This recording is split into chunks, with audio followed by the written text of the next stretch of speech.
How's that? When an arrest is made, an interrogation follows. But how do you tell if a suspect is lying? The lie detectors that we have right now, the polygraph, tremendously time-consuming, tremendously expensive, tremendously cumbersome to use. They're not 100% effective. We're looking for other alternatives. Were the Cayman Islands a little bit stressful for you? No. One evolving technology is voice analysis software that can be installed on a laptop computer. Tell me a little bit about where you grew up. I was born in Brooklyn, New York. Layered voice analysis claims to be able to analyze the way the brain is communicating with the voice as a means to evaluate if a person is being deceitful. The technology works by analyzing stress in a person's voice while they are speaking. Speech starts with the brain, which, like a conductor, orchestrates the lungs, vocal cords, tongue, teeth, and lips to produce a sound wave that we recognize as language. Once activated, the LVA system immediately locks in on this sound wave, or voice, creating a customized blueprint for that individual.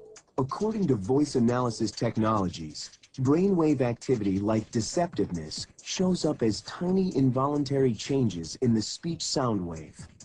The LVA uses thousands of mathematical equations to analyze and classify this micro change, and then alerts the interviewer if the interviewee is lying. On the display screen, you'll see false statement, you'll see inaccuracies, you'll see subject not sure. It's very oversimplified to call it a lie detector. What it is an investigative focus tool. The investigator is always going to use his gut instinct or her gut instinct to be able to focus on what they need to ask the suspect. What the technology does is sometimes they come up with things that they really didn't anticipate, and they can focus in on those questions a lot more effectively. While the legitimacy of this technology is debated, its potential could be significant. What advantages it has over the conventional devices is that the first thing is it requires no cooperation by the suspect. We don't have to wire them up with galvanic skin responses or respirators. It does it in real time. So that if a person's just lying, we can tell right then. We don't have to wait for a polygraph examiner to tell us. We can run it right beside them while we're looking at a computer. They don't even need to know. The manufacturer claims it doesn't even have to be a live or face-to-face interview. The software can analyze speech taken from a video or audio tape, or from a telephone conversation. For a demonstration, Lynn uses the LVA software to analyze an audio recording of convicted killer Scott Peterson. I had nothing to do with Lacey's disappearance. We were able to see that he was not anticipating his wife back. I know that there's a nation that wants to bring her home.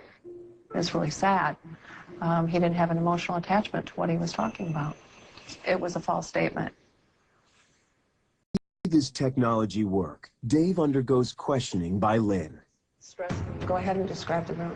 Okay, we're in a classroom-style setting. We have several tables and chairs. Tell me a little bit about the neighborhood. It's a residential community. The school is, my kid's school is 5 minutes up the street from the house. Do you get to spend a lot of time there? No, I'm on the road quite a bit with my job. Have you ever been to Bermuda before? No, never. So where did you go on your last vacation? I don't recall one. Okay, Lynn, now that I've bared my soul to you, what did it tell you? I learned that you have a very, very deep attachment to your children. You really do like sports.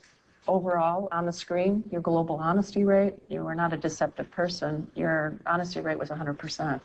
While the Los Angeles Sheriff's Department is encouraged by the technology's potential, it's not 100% sold.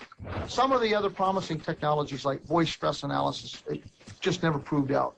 And the jury really is still out on the layered voice analysis, but it shows tremendous promise.